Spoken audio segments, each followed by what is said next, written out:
Unit first, स्थिर वैद्युतिकी। इसको English में क्या बोलते हैं? इलेक्ट्रोस्टैटिक्स।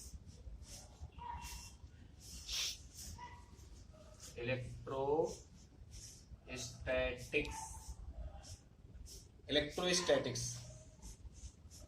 अब इसके बाद हम लोग डालेंगे चैप्टर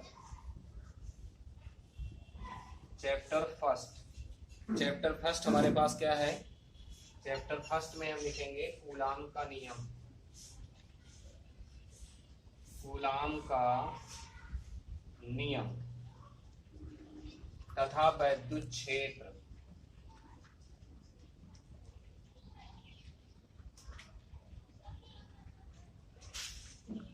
इंग्लिश में इसको लिखेंगे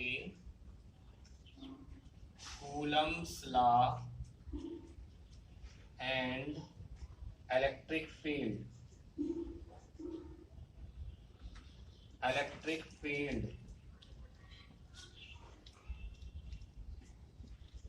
ये चैप्टर्स का नाम डालेंगे आप लोग। इसके बाद में हम लोग जो है इसमें सबसे पहले स्टडी करते हैं कि ये स्थिर वैद्युतिकी क्या होती है। इससे रिलेटेड हमको क्या क्या चीजें इस चैप्टर में पढ़नी है, सारी चीज हम लोग डिफाइन करते हैं। इतनी बात आप लोग नोट कर लिए। इसके बाद आगे चलते हैं। सबसे पहले हम डिफाइन करेंगे कि इलेक्ट्रोस्टैटिक्स क्या है। इलेक्ट्रोस्टैटिक्स, इसको हम लिख सकते हैं इलेक्ट्रो प्लस स्टैटिक।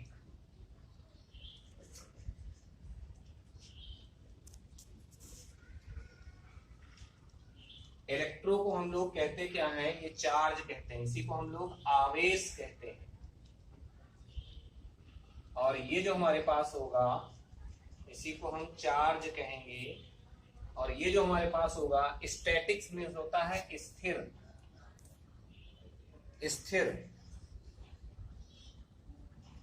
स्थिर को हम लोग जो है स्टेबल कहते हैं। कोई चीज क्या है? स्थिर कर दी जाए। किसी चार्ज को अगर हम स्थिर कर दें, ठीक है ना, तो ये इलेक्ट्रोस्टैटिक्स होता है। इलेक्ट्रोस्टैटिक्स क्या है? फिजिक्स की एक ब्रांच है, साइंस की एक ब्रांच है, एक शाखा है, जिसके अंतर्गत हम लोग क्या करेंगे? आवेश को स्थिर रख करके जो अध्ययन करते हैं वो क्या कहलाती है? इलेक्ट्रोस्टैटिक्स कहलाती है, या इसी को हम स्थिर वैद्युतिकी कहते हैं। जैसे आवेश हमारे पास है, आवेश है, चार्ज है, उसको हम क्या कर दें? स्थिर कर दें, अपनी जगह पे फिक्स कर दें, और इसके बाद स्टडी करें उसको स्थिर करके, तो ये हमारे पास क्या होगा? इलेक्ट्रोस्टैटिक्स होगी, स्थिर वैद्युतिकी होगी। अब सबसे पहला पॉइंट आता है, ये बात क्लियर हो गई ना?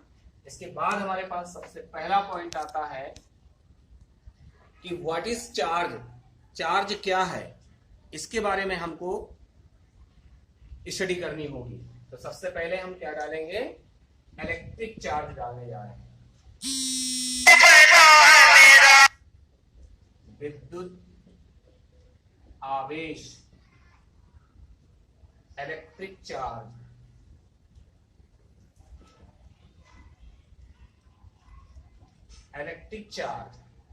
इलेक्ट्रिक चार्ज के बारे में हम बेटा स्टडी करेंगे। सबसे पहले मैं तुम्हें बताना चाहता हूं कि इलेक्ट्रिक क्या चीज है। तुम लोगों ने बचपना में एक गेम खेलते थे कि अगर एक स्केल ले लेते थे, पटरी ले लेते थे, उस पटरी को अपने बालों पर रगड़ते थे या फिर कभी कपड़ों में रगड़ते थे, और इसके बाद उस पटरी को लेकर के जमीन पर अगर ले जाते थे तो धूल के छोटे छोटे कण उस पर चिपक जाते हैं, छोटे छोटे पार्टिकल्स उस पर चिपक जाते हैं। इसी तरीके से अगर क्या है, कागज के टुकड़े डाल दें तो वो भी स्केल पर चिपक जाते हैं। तो इसका मतलब क्या हुआ कि जब हमने पटरी को रगड़ा, उसको रफ किया, तो रफ करने के बाद उसके अंदर क्या है? एक क्वालिटी पैदा हुई, एक गुण आ गया। कहेगा गुण आ गया? अट्रैक्शन का, कि वो दूसरी चीजों को क्या कर रही है? अट्रैक्ट कर रही है, उसको अपनी तरफ क्या कर रही है? खींच रही है। तो ये जो खींचने की प्रॉपर्टी पैदा हुई, ये कैसे पैदा हुई? खींचने की प्रॉपर्टी जो पैदा हुई है ये रगड़ने की वजह से है, रफ करने की वजह से है, फ्रिक्शन की वजह से है। तो जो रीजन होता है उस रीजन का नाम होता है इलेक्ट्रिक। कुल मिलाकर के रगड़ना यहां पर क्या हो गया, इलेक्ट्रिक हो गया। और जो उसमें प्रॉपर्टी प्रोड्यूस हुई, जो उसमें गुण पैदा हुआ, उस गुण को हम लोग क्या कहेंगे, चार्ज कहेंगे। पदार्थ के अंदर जो गुण पैदा हो गया वो क्या है, चार्ज।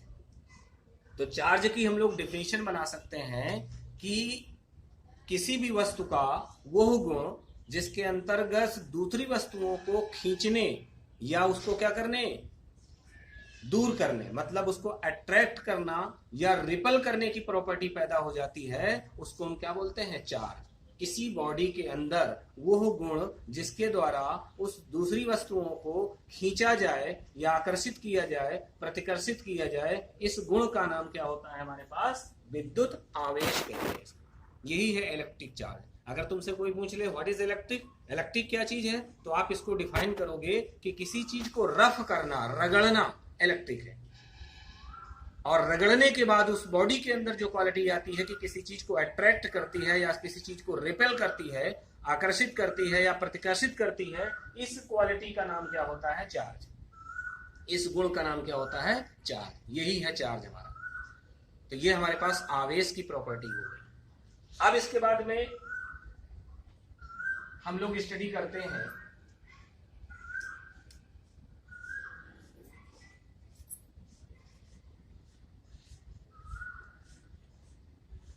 अब बेटा थोड़ी सी चीज हमको और पढ़नी पड़ेगी। एक पढ़ना पड़ेगा हमको कंडक्टर, चालक के बारे में। चालक क्या बोलते हैं हम लोग, कंडक्टर। पढ़ा होगा तुमने चालक और अचालक या कुचालक। इसी कुचालक को हम लोग इंसुलेटर भी कहते हैं, इंसुलेटर। तो ये चालक जो हमारे पास होते हैं, चालक में क्या होता है कि चालक वे पदार्थ होते हैं जिसमें आसानी से चार्ज फ्लो कर सके या करंट फ्लो कर सके, उसको हम लोग क्या बोलते हैं, चालक कहते हैं। इसमें नंबर ऑफ फ्री इलेक्ट्रॉन्स क्या होते हैं, मैक्सिमम होते हैं। इसमें जो मुक्त इलेक्ट्रॉन होते हैं उनकी संख्या बहुत ज्यादा पाई जाती है। जब मुक्त इलेक्ट्रॉन उसके अंदर होंगे, देखो तुम जानते हो कि प्रत्येक वस्तु जो होती है, अगर उसको इलेक्ट्रिक की निगाह से देखा जाए, इलेक्ट्रिक की निगाह से उसको देखा जाए, तो प्रत्येक वस्तु क्या होती है, विद्युत की दृष्टि से उदासीन होती है, न्यूट्रल होती है।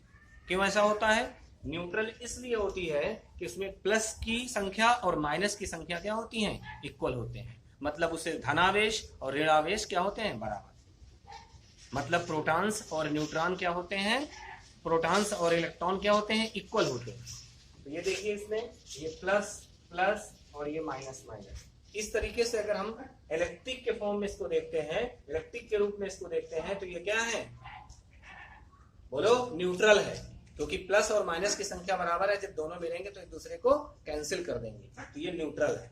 अब अगर कोई ऐसा जुगाड़ हो जाए कि इससे इलेक्ट्रॉन्स हमारे बाहर निकाल दिए जाए, तो नंबर ऑफ पॉजिटिव चार्ज क्या हो जाएगा, नंबर ऑफ प्रोटॉन्स जो है यहाँ पर क्या हो जाएंगे, बढ़ जाएंगे। अगर ये इलेक्ट्रॉन यहाँ से निकल जाए तो यहाँ पर क्या पैदा हो जाएगा, प्लस। इसी तरीके से ये इलेक्ट्रॉन्स भी यहाँ से निकल जाए तो क्या पैदा हो जाएगा, प्लस। तो ये बॉडी आप देख रहे हैं कि पूरी तरह से क्या हो रही है, पॉजिटिवली चार्ज हो रही है, अर्थात पूरी तरह से धनात्मक हो रही है ना, पॉजिटिवली चार्ज हो रही है। और इसी तरीके से अगर दूसरी बॉडी हमारे पास यहाँ रखी है और इसमें से तुम्हारे पास प्लस प्लस माइनस माइनस थे और ये इलेक्ट्रॉन्स तुम्हारे आए हुए हैं, यहाँ ये इलेक्ट्रॉन्स आए हुए हैं, ये देखो ये।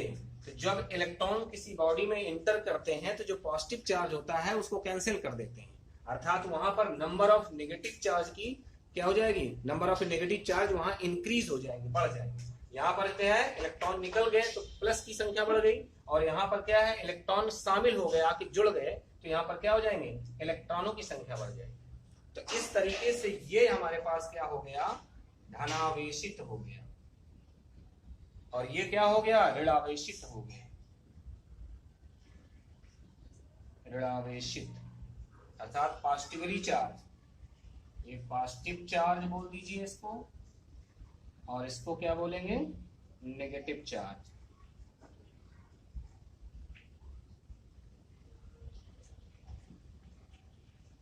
ये देख लीजिए, इस तरीके से हमारे पास चार्ज क्या हो गए, दो तरीके के हो गए।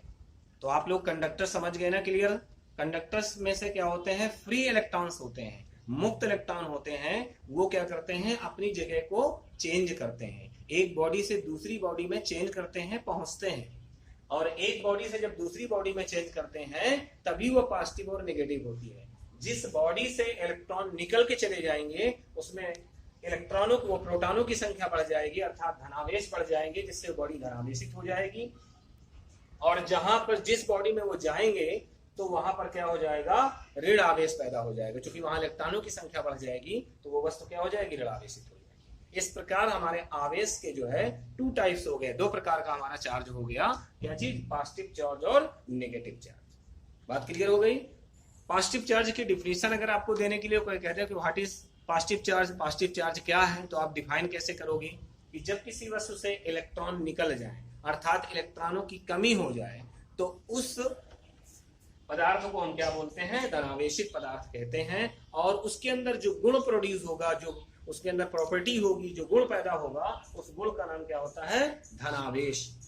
और इसी तरीके से अगर तुमसे नेगेटिव चार्ज की डिफिनेशन कोई पूछ ले तो कह दीजिए, अगर किसी व बाहरी वस्तु से या दूसरी वस्तु से इलेक्ट्रॉन उस बॉडी के अंदर प्रवेश कर जाते हैं, तो अर्थात इलेक्ट्रॉनों की संख्या बढ़ जाती है, तो उसे हम क्या बोलते हैं, ऋणावेशित वस्तु कहते हैं। अर्थात ऋणावेशित वस्तु, और ऋणावेशित वस्तु के अंदर जो प्रॉपर्टी होगी किसी चीज को खींचने की या रिपेल करने की, उसका नाम क्या होगा, नेगेटिव चार्ज। इस प्रकार हम लोगों ने चार्ज की प्रॉपर्टी बता दी। अब इसके बाद में ये चार्ज की प्रॉपर्टी हो गई।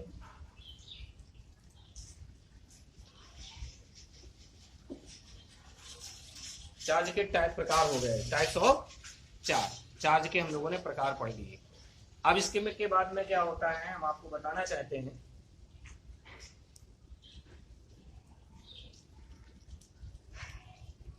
कि कुछ एग्जांपल्स आपके पास दिए जाएंगे कि जैसे एक कांच की छड़ ले लिया जाए। जैसे हम लोग क्या करें, एक कांच की छड़ ले लें और इसको रेशम के कपड़े के साथ रगड़ दिया जाए। इसके साथ रगड़ दिया जाए, इसको रेशम के कपड़े, रेशम के कपड़े, रेशम के कपड़े से इसको रगड़ दिया जाए, इसको रफ किया जाए। तो अब रफ करने पर क्या है, एक बॉडी हमारी पॉजिटिव होगी और एक बॉडी नेगेटिव होगी। जिससे इलेक्ट्रॉन निकल कर जाएंगे वो बॉडी हमारी धनावेशित हो जाती है, और जिसमें इलेक्ट्रॉन प्रवेश करते हैं वो क्या हो जाती है, ऋणावेशित हो जाती है। अब हमारे पास जब इनको रफ किया गया तो प्रैक्टिकली हमको क्या देखने को मिलता है कि जब हमने कांच की छड़ को रेशम से रगड़ा तो कांच की छड़ से इलेक्ट्रॉन रेशम के कपड़े पर जाते हैं। अब तुम कहोगे कैसे जाते हैं, तो इलेक्ट्रॉन जिसमें ज्यादा होंगे और जब आपस में टच होते हैं दोनों, तो इलेक्ट्रॉन हमेशा क्या करते हैं, ज्यादा वाले से कम वाले की तरफ जाते हैं। तो इलेक्ट्रॉन यहां से निकल करके, ये इलेक्ट्रॉन है हमारे, इलेक्ट्रॉन यहां से निकल करके कहां जा रहे हैं, रेशम के कपड़े पर जा रहे हैं। तो रेशम के कपड़े पे जाएंगे, ये क्या हो जाएगा, पॉजिटिव चार्ज हो जाएगा, और ये क्या हो जाएगा, नेगेटिव चार्ज हो जाएगा। अर्थात ये आपके पास क्या हो गया, धनावेशित हो गई, धनावेशित, पॉजिटिवली चार्ज हो गया, इसमें से पॉजिटिव चार्ज पैदा हुआ, चार्ज पैदा हो गया, और ये क्या हो गया, ऋणावेशित हो गया, ऋणावेशित,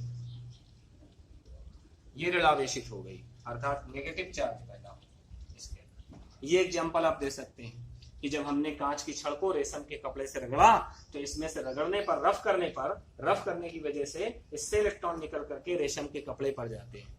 इससे हमारे पास क्या हो जाएगा, कांच धनावेशित छड़ हो जाएगी और रेशम क्या हो जाएगी, ऋणावेशित हो जाएगी। इसके बाद और एग्जांपल दे सकते हैं, जैसे आबनूस की छड़ ले ली जाए, आबनूस की छड़ या लाख ले लिया जाए या कोई और खुरदुरा पदार्थ ले लिया जाए और उसको हम किसी क्या करें, फर से रगड़ें। फर मीन्स क्या होता है, फर मीन्स होता है किसी जंतु की खाल का नाम है। जैसे बिल्ली की खाल से आप रगड़ें, इसको फर बोलते हैं। फर क्या है, फर, ठीक है। तो इसको हम क्या करें, बिल्ली की खाल है या और किसी जानवर की खाल है, अगर हम आबनूस की छड़ को बिल्ली की खाल से रगड़ते हैं तो इसमें क्या होता है, देखिए आप,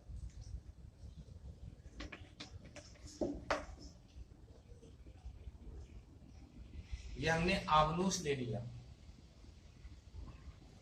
और यहां पर हमने जो है यहां पर बिल्ली की खाल या और कोई जंतु की खाल ले ले, कोई जरूरी नहीं है, बिल्ली की खाल और किसी जीव की भी खाल आप ले सकते हैं, जो कि रफ होती है ना, थोड़ा सा खुरदरी टाइप से होती है, तो इनको रगड़ने पर इलेक्ट्रिसिटी पैदा होती है।